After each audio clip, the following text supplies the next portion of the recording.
Baik, Assalamualaikum warahmatullahi wabarakatuh. Pada kesempatan kali ini, saya akan mencoba menjelaskan mengenai bagaimana cara pengaplikasian dari Microsoft Visio untuk membuat diagram alir. Nah, untuk diagram alir yang saya contohkan di sini adalah diagram alir untuk sebuah program sederhana yang digunakan untuk menghitung rumus ABC pada persamaan kuadrat. Untuk nantinya menghasilkan faktor-faktornya berupa X1 dan X2. Di sini sudah ada contohnya, hasil akhirnya akan seperti ini. Saya akan menjelaskan bagaimana cara membuat diagram alir seperti ini menggunakan Microsoft Visio. Caranya kita buka dulu Microsoft Visio-nya. Kita bisa klik new dulu. Nah, apabila sudah seperti ini, kita bisa pilih blank drawing. Kita pilih create. Akan muncul tampilan lembar kerja seperti ini. Yang pertama perlu kita lakukan adalah untuk memilih shapes yang akan kita gunakan. Kita pilih more shapes. Untuk shape yang kita gunakan membuat diagram alir rumus ABC ini adalah kita bisa cari di flowchart. Kita akan gunakan basic flowchart shapes. Kita pilih. Lalu di sebelah kiri akan muncul tampilan seperti ini. Sudah muncul untuk shape-shapes yang bisa kita gunakan.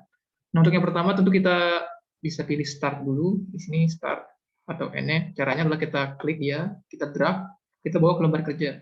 Kita taruh di paling atas.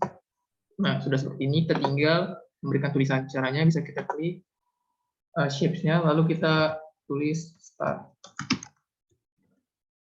Nah, apabila sudah, kita bisa klik lembar kerjanya. Nah, startnya sudah terbentuk. Nah, selanjutnya kita bisa lihat di sini ada input data. Untuk input data kita gunakan bentuk jajaran kejang, caranya sama. Kita klik di sini shape-nya, kita drag. Di sini kita bisa lihat kalau dia sudah lurus akan muncul garis-garis batas seperti ini. Terlepas klikannya, lalu dia akan sudah pindah. Kita juga bisa menyesuaikan bentuk shape-nya, ukurannya. Misalnya kita mau panjangkan, kita tarik seperti ini.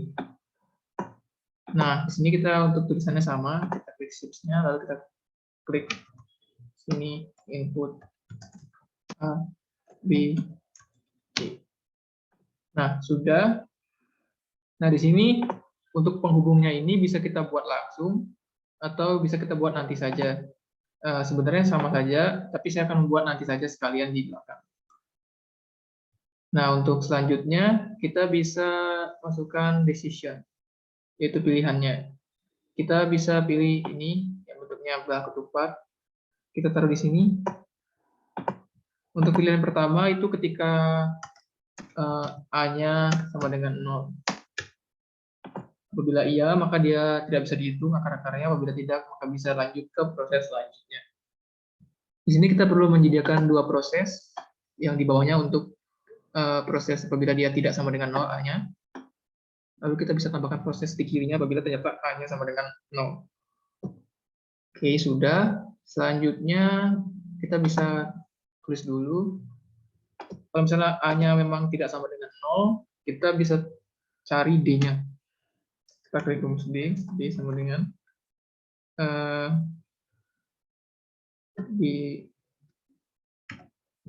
kuadrat min 4A. Oke, sudah. Kalau dia misalnya sama dengan 0 A-nya, maka akarnya tidak dapat dihitung. Oke, sudah. Kita lihat selanjutnya bagaimana. Selanjutnya adalah apabila D-nya kurang dari 0. Kita pilih decision. Kita klik, kita kasih teks apabila D-nya kurang dari 0. Pilihannya ada dua. Kalau misalnya dia ternyata iya sama dengan iya memang kurang dari 0 D-nya, maka akar-akarnya imajiner. Karena yang akan diakar nanti adalah bilangan minus. Kita bisa masukkan data, kita bisa masukkan proses. Di sini kita bisa taruh di sini misalnya, atau di bawahnya sekalian nggak apa-apa. Terus selanjutnya kita bisa taruh di sampingnya. Seperti ini. Yang ini apabila dia memang sama dengan, atau apabila dia D-nya itu kurang dari 0.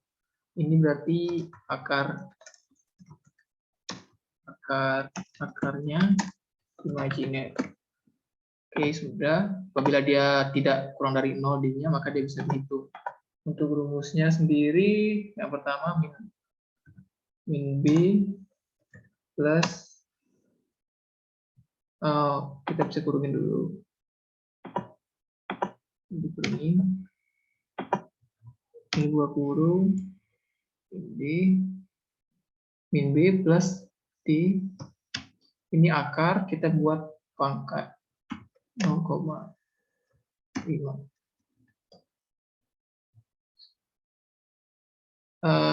Ini sudah per 2A.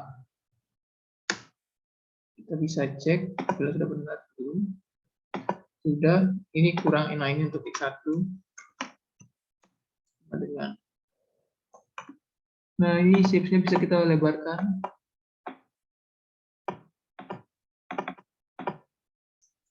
Untuk yang kedua, X2-nya kita hitung X2 sama dengan min B min kurung B pangkat 0,5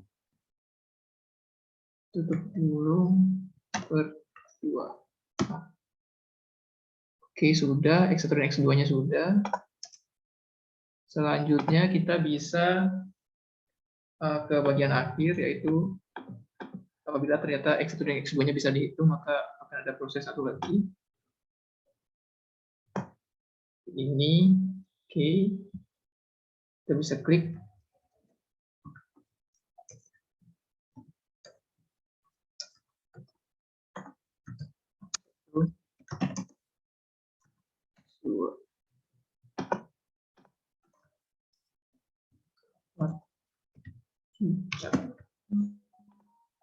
Ini sudah. Yang terakhir kita bisa buat penghubungnya di bagian akhirnya untuk lingkarannya di sini, lingkaran kecilnya. Kita gunakan lingkaran di sini, kita pindahkan ke lambat kerja. Untuk yang di paling bawah kita bisa pilih sama untuk tombol atau untuk proses N. Kita bisa klik, lalu kita tulis N. Nah, untuk bagaimana cara menghubungkan ini, caranya sederhana. Kita bisa pilih konektor di bagian tools, kita pilih konektor. Maka akan muncul seperti ini. Kita bisa pilih di paling atas di start, kita bisa pilih di ujung-ujung titiknya. Di sini misalnya kita tarik saja, klik tarik ke bawah, hubungkan ke shapes di bawahnya seperti ini. Apabila sudah, lanjut kita hubungkan ke shapes di bawahnya. Nah, ini kan pilihan, kita bisa pilih dua, satu ke bawah, satu yang ke kiri. Nah, ini juga sama. Kita hubungkan dulu ke bawah. Ini karena dia pilihan, jadi kita pilih dua, satu ke bawah, satu ke kanan. Ini kita hubungkan ke bawahnya, lalu ini ke sini. Ini ke sini. Ini ke Oke, ini kita jangan lupa connecting ke app. Nah, sudah kita hubungkan semuanya. Selanjutnya kita perlu menambahkan teks di sini. Kalau misalnya dia ternyata iya, kita bisa buat Y. Atau kita tulis ya saja. Kalau tidak, kita pilih tidak.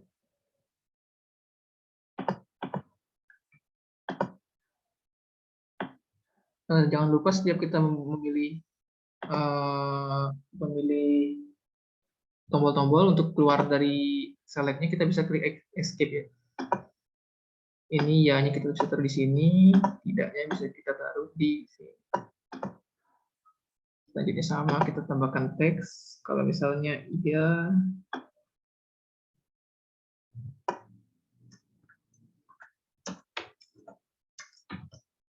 dan kalau misalnya tidak.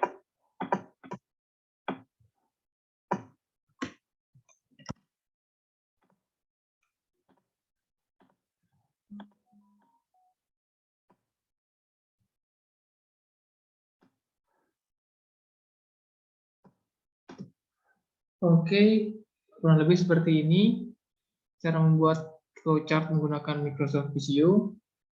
Apabila ada kesalahan dalam penjelasan saya mohon maaf. Di sini sudah bisa dipindahkan gambarnya ke Microsoft Word misalnya atau ke aplikasi-aplikasi lain. Sekian dari penjelasan saya. Apabila ada salah kata, saya mohon maaf. Terima kasih.